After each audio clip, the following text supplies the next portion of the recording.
नमस्कार विद्यार्थियों। आज हम मध्यकालीन भारत के इतिहास का प्रथम चैप्टर इस्लाम धर्म का उदय प्रारंभ करने जा रहे हैं। इसमें हम उन सभी प्रश्नों पर चर्चा करेंगे जो विगत वर्ष की परीक्षा में आए हैं या आने की संभावना है। इस चैप्टर को पढ़ने की हमारी रणनीति यह होगी कि हम साथ साथ ही अपने नोट्स बनाएंगे और साथ साथ ही इस चैप्टर को समझने का प्रयत्न करेंगे। तो चलिए प्रारंभ करते हैं अपने पहले प्रश्न से। हमारा पहला प्रश्न है, इस्लाम का अर्थ क्या है?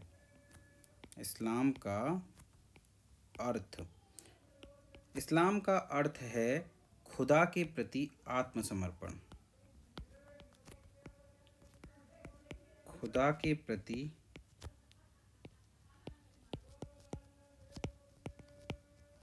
आत्मसमर्पण। इस्लाम धर्म का उदय। आखिर इस्लाम का उदय कहाँ हुआ?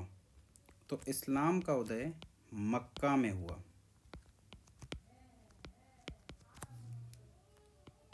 इसके संस्थापक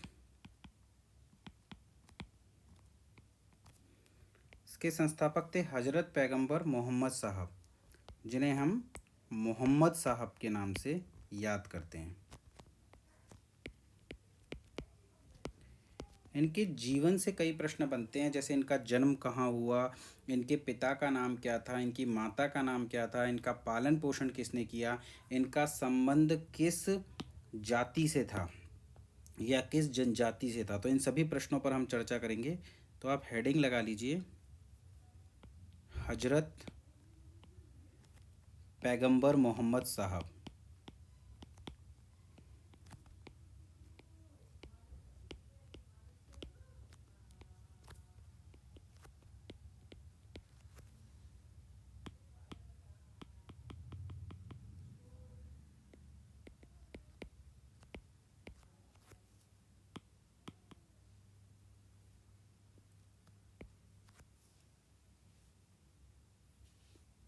एक मिनट वेट कीजिएगा।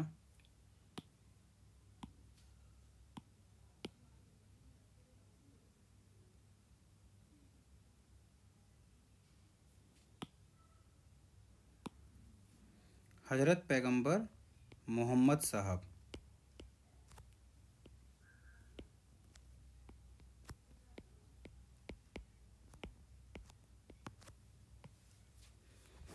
इनका जन्म 570 ईस्वी मक्का में हुआ। इस्लाम धर्म का उदय भी मक्का में हुआ है और इनका जन्म भी 570 ईस्वी मक्का में ही हुआ है। इनके पिता का नाम अब्दुल्ला था।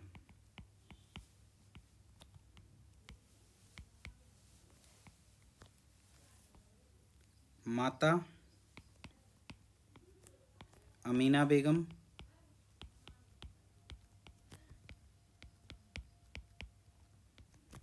इनका पालन पोषण इनके माता पिता ने नहीं करा, अपितु इनका पालन पोषण इनके चाचा अबू तालिब ने किया है।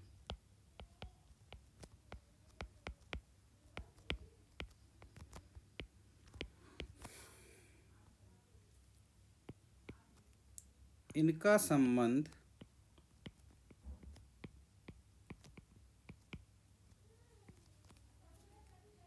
कुरैश जनजाति से था। मक्का में कई प्रकार की जनजातियां पाई जाती थी, जिसमें से एक जनजाति थी कुरैश जनजाति, और इनका संबंध कुरैश जनजाति से था।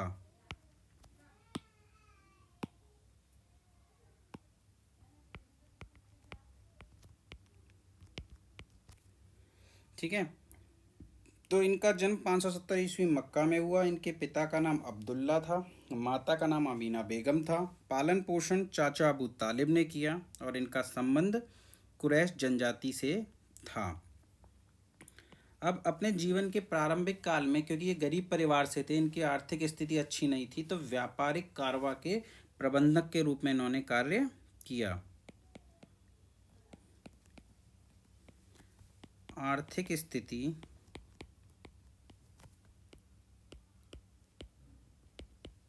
अच्छी न होने के कारण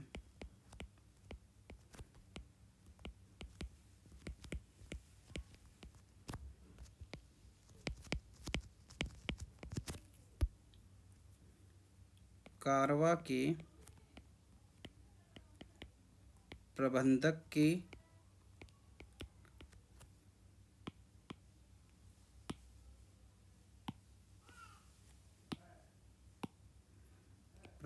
के रूप में कार्य किया, किंतु संतुष्ट नहीं हुए। देखिए, कोई भी महान व्यक्ति अपने छोटे मोटे कामों से संतुष्ट नहीं होता। अच्छा, इनसे जो प्रश्न पूछा जाता है वो ये पूछा जाता है कि इनका विवाह कब हुआ। तो ध्यान रखना कि लगभग 25 वर्ष की आयु में।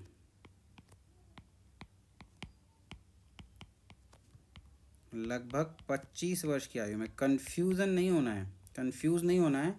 लगभग 25 वर्ष की आयु में 40 वर्षीय, इनकी पत्नी की उम्र 40 वर्ष थी जबकि इनकी उम्र 25 वर्ष थी, यानी इन्होंने लगभग 15 वर्ष बड़ी महिला से विवाह किया। 40 वर्षीय धनी महिला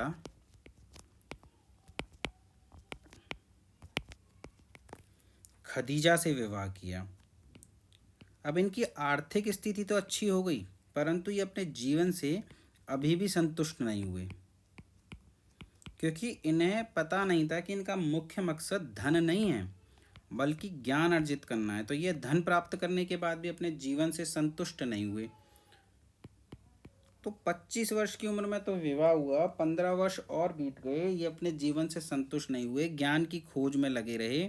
और 40 वर्ष की उम्र में,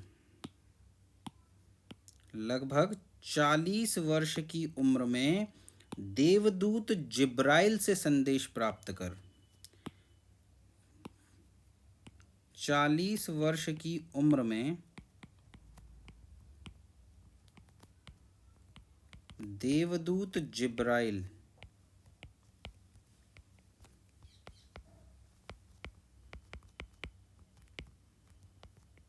से संदेश प्राप्त कर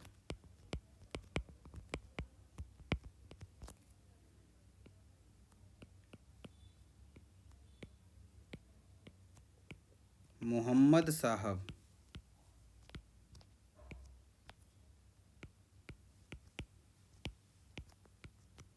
नबी व रसूल कहलाए।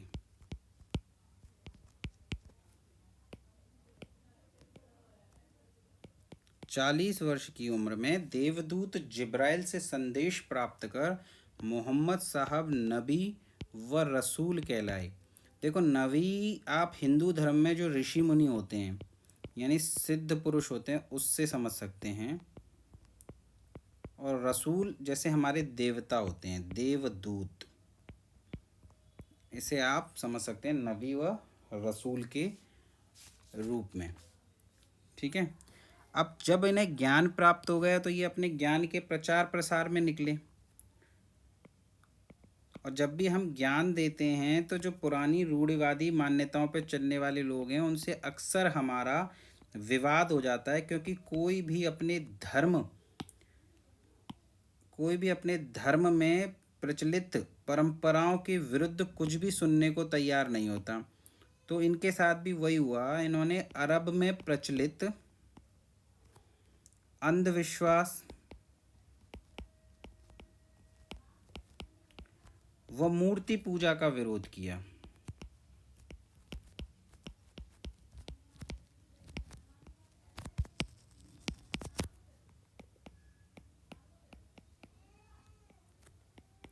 और इन्होंने कहा कि जो आप कुरैश जनजाति में भी बहुदेववाद की प्रथा थी और इन्होंने बहुदेववाद की प्रथा का भी विरोध किया।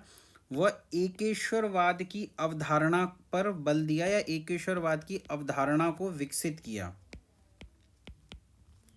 एकेश्वरवाद की अवधारणा को विकसित किया।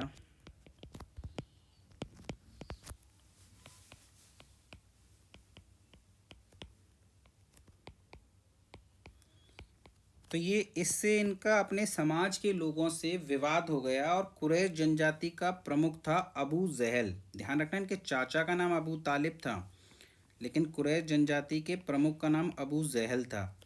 तो कुरैश जनजाति के प्रमुख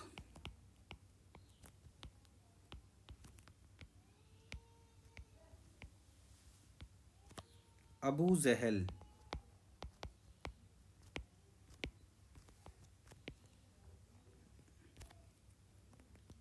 से विवाद होने पर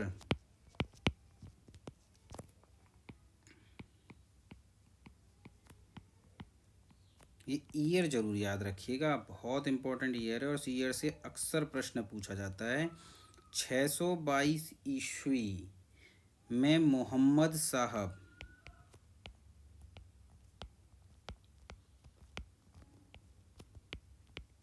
622 ईस्वी में मोहम्मद साहब मक्का से मदीना चले गए। आज भी हज की यात्रा जो होती है वो मक्का से मदीना के लिए होती है और उसका संदर्भ यही है कि 622 ईस्वी में मोहम्मद साहब मक्का से मदीना चले गए।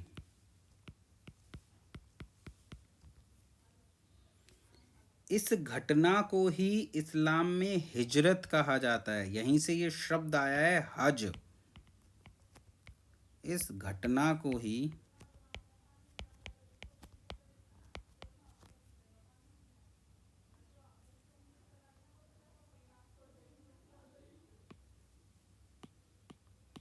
क्या हो जाता है ये, इस घटना को ही इस्लाम में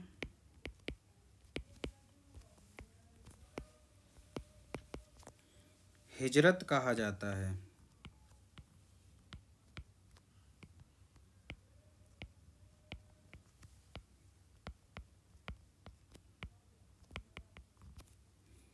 ठीक है, और 622 ईस्वी से ही 622 ईस्वी से ही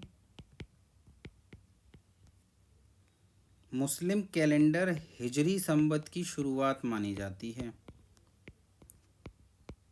हिंदू धर्म में भी कई कैलेंडर हुए हैं, शक संवत, विक्रम संवत, गुप्त संवत, हिजरी संवत मुस्लिम धर्म का कैलेंडर है। इन सबको आपको दे दिया जाता है, सामने ईयर दे दी जाती है और मैच करने के लिए दिया जाता है। तो आपको याद रखना है कि हिजरी संवत की शुरुआत 622 ईस्वी में हुई। 622 ईस्वी से ही हिजरी संवत की शुरुआत हुई।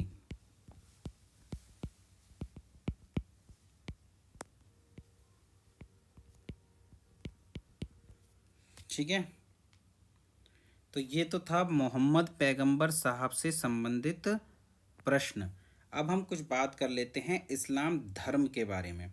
तो एक प्रश्न जनरली पूछा जाता है कि इस्लाम धर्म में जो इस्लाम धर्म के अनुयायी हैं उनके लिए कितने मूल कर्तव्य बताए गए हैं। तो हेडिंग लगाइए, इस्लाम धर्म के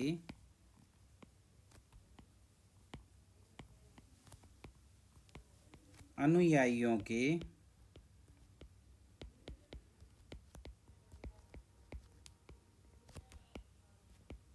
मूल कर्तव्य। इस्लाम धर्म में अनुयायियों के मूल कर्तव्य, तो ध्यान रखिएगा 5 मूल कर्तव्य हैं। कौन कौन से हैं? कलमा पढ़ना चाहिए। कलमा क्या होता है? तो जैसे हमारे मंत्र होते हैं वैसे ही इस्लाम धर्म का मूल मंत्र जो होता है उसे कलमा कहते हैं।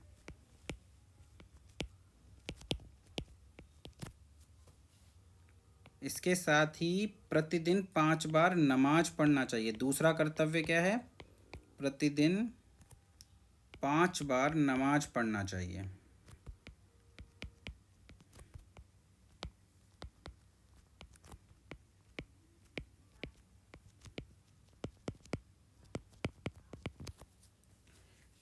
रमज़ान के महीने में रोज़ा रखना चाहिए। तीसरा कर्तव्य है रोज़ा रखना चाहिए।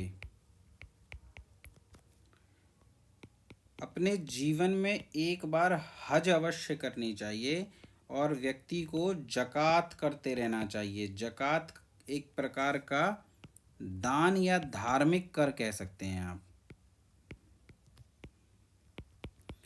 तो इस्लाम धर्म में अनुयायियों के लिए 5 मूल कर्तव्य बताए गए हैं। उन्हें कलमा पढ़ना चाहिए, प्रतिदिन 5 बार नमाज पढ़नी चाहिए, रोज़ा रखना चाहिए, हज करनी चाहिए और ज़कात करनी चाहिए। इसके अलावा पूछा जाता है कि इस्लाम के अनुसार मुस्लिम धर्म में कितने प्रकार के करों को मान्यता दी गई है, या शरीयत के या कुरान के अनुसार कितने प्रकार के करों को मान्यता दी गई है। तो मुसलमानों को 3 प्रकार, केवल 3 प्रकार के कर कुरान के अनुसार मान्य हैं। उसके अलावा किसी भी कर के बारे में कुरान में बात नहीं की गई है। 3 प्रकार के कर देने चाहिए।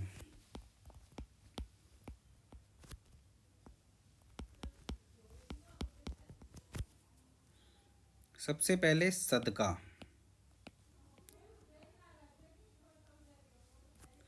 सदका ईश्वर के नाम पर दी गई राशि। इस कर से प्राप्त आय को धर्म के विकास के लिए प्रयोग किया जाता है। तो ईश्वर के नाम पर दी गई राशि सदका कहलाती है।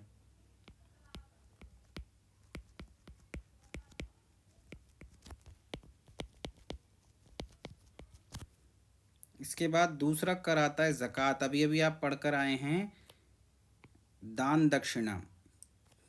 तो इसका जो लिटरली मीनिंग है वो है कि धनी मुसलमान, गरीबों से नहीं लिया जाता ये, क्योंकि गरीब व्यक्ति से दान लेने का कोई तात्पर्य नहीं बनता, उनको तो दान देना चाहिए।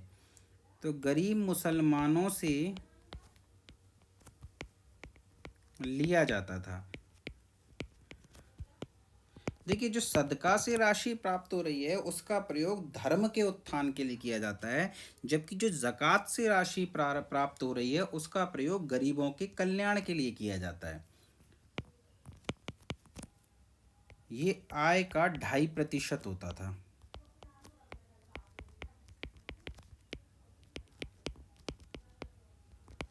और तीसरा कर होता है उस्र। जब हम आगे पढ़ेंगे दिल्ली सल्तनत का प्रशासन, तो हम आपको बताएंगे कि एक कर और होता था खराज।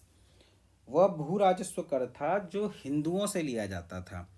इसी प्रकार एक भू राजस्व कर जो मुसलमानों से लिया जाता था उसे उस्र कहते थे।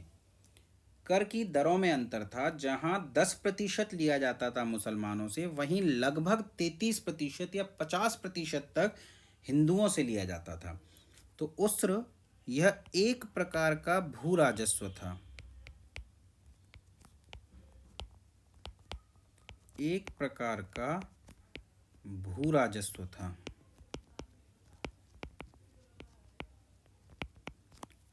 जो उत्पादन का लगभग 10% लिया जाता था। तो इस्लाम धर्म के अनुयायियों के विषय में हमने चर्चा करी, इस्लाम धर्म के करों के विषय में हमने चर्चा करी। अब इस्लाम धर्म के शासकों के विषय में चर्चा कर लेते हैं। तो देखिए, इस्लाम धर्म के जो प्रथम शासक थे वो तो मोहम्मद पैगंबर साहब को ही माना जाता है। मोहम्मद साहब प्रथम मुस्लिम शासक हुए।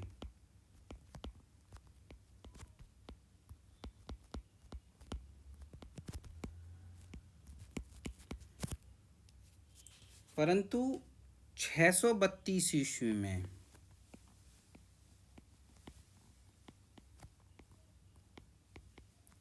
मोहम्मद साहब की मृत्यु हो गई।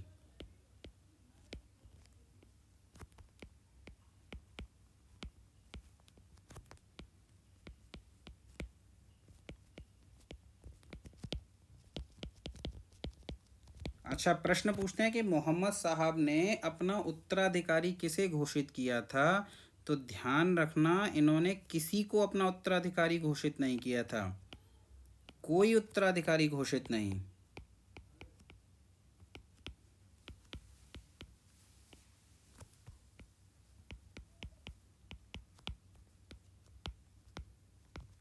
मोहम्मद साहब ने अपनी मृत्यु से पहले कोई उत्तराधिकारी घोषित नहीं किया था। तो मोहम्मद साहब की मृत्यु के बाद फिर शासन किसने संभाला? तो एक पद बनाया गया, खलीफा का पद। खलीफा जिसका तात्पर्य होता है पृथ्वी पर खुदा का प्रतिनिधि, यानी आप पैगंबर साहब तो चले गए, तो खुदा के प्रतिनिधि के रूप में खलीफा का पद सृजित किया गया, और ये खलीफा ही अब शासक कहलाए।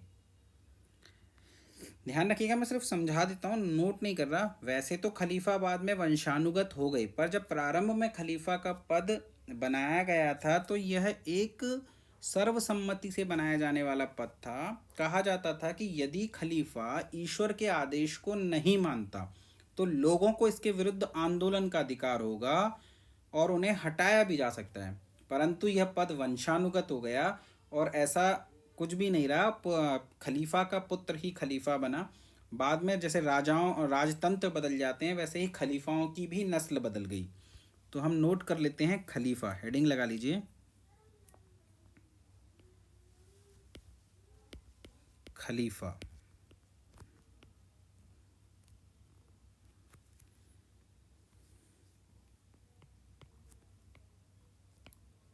खलीफा का तात्पर्य या खलीफा का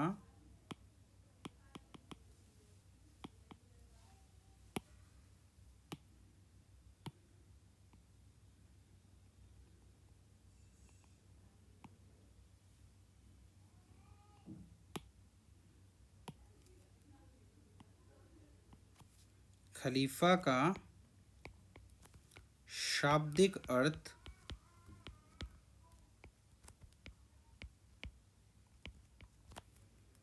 होता है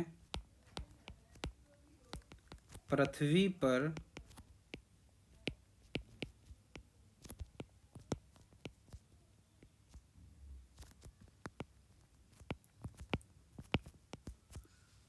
खुदा का प्रतिनिधि। पृथ्वी पर खुदा के प्रतिनिधि को ही खलीफा कहा गया है। प्रारंभिक चार खलीफा, आपको प्रारंभिक चार खलीफाओं के नाम याद होने चाहिए।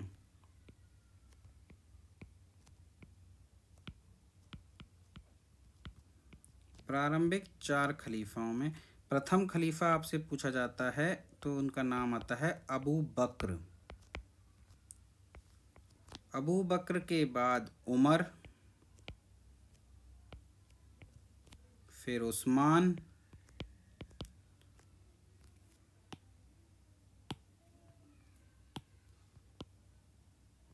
अबू बकर के बाद उमर, उमर के बाद उस्मान,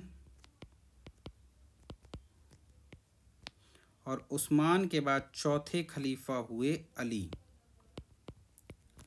खलीफाओं की राजधानी, क्योंकि मोहम्मद पैगंबर साहब तो मक्का से मदीना आए थे और मदीना से ही उन्होंने अपना शासन चलाया था, तो राजधानी मदीना थी। तो खलीफाओं की प्रारंभिक राजधानी भी मदीना ही थी। प्रारंभिक राजधानी मदीना थी। इसके उपरांत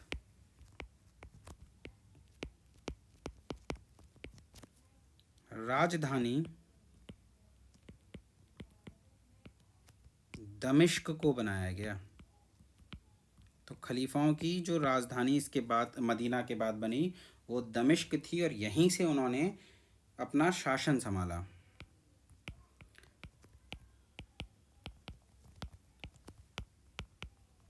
तो ये था इस्लाम धर्म और इस्लाम धर्म का उदय, जिसमें हमने मोहम्मद पैगंबर साहब को और इस्लाम धर्म के मूल कर्तव्यों को, इस्लाम धर्म में लगने वाले करों को, इस्लाम धर्म में खलीफाओं को पढ़ा।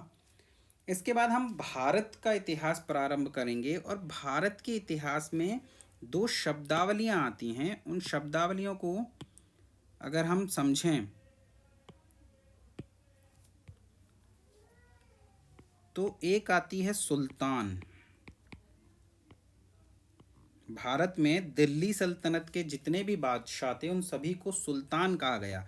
अब देखिए, मुगलों में जो बादशाह हुए उन्हें तो बादशाह कहा गया, उन्हें तो सुल्तान नहीं कहा गया, जबकि जो दिल्ली सल्तनत में हुए राजा हुए उन्हें सुल्तान कहा गया। इसका क्या तात्पर्य है वो हमें यहाँ से समझ में आएगा कि सुल्तान के यदि शाब्दिक अर्थ पे ध्यान दिया जाए तो इसका शाब्दिक अर्थ होता है खलीफा का प्रतिनिधि।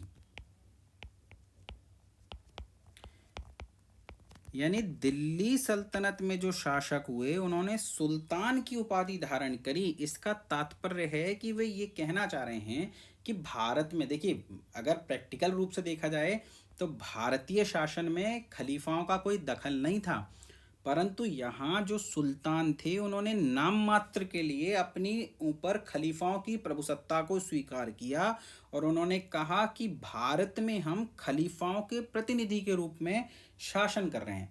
वास्तव में इसका कोई राजनीतिक महत्व नहीं था, परंतु यह धार्मिक दृष्टि से महत्वपूर्ण था, क्योंकि इस्लाम धर्म में मोहम्मद साहब के बाद खलीफा सर्वोच्च थे।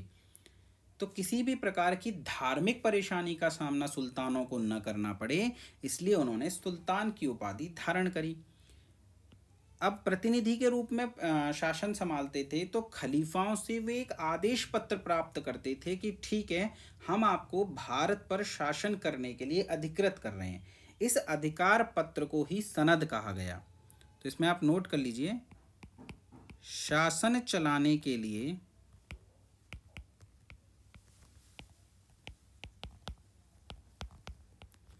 खलीफा का आदेश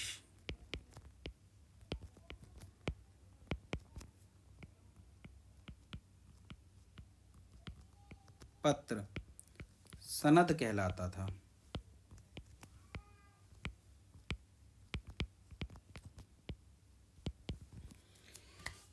चलिए दोस्तों, आज हम इस सेशन को यहीं एंड करते हैं। इसके बाद अगली क्लास में हम मध्यकालीन भारत के इतिहास के स्रोतों पर चर्चा करेंगे, फिर भारत पर होने वाले अरब आक्रमण और तुर्की आक्रमण पर चर्चा करेंगे, और उसके बाद हम 1206 में कुतुबुद्दीन ऐबक के राज्यारोहण से विधिवत मध्यकालीन भारत के इतिहास को प्रारंभ करेंगे। धन्यवाद।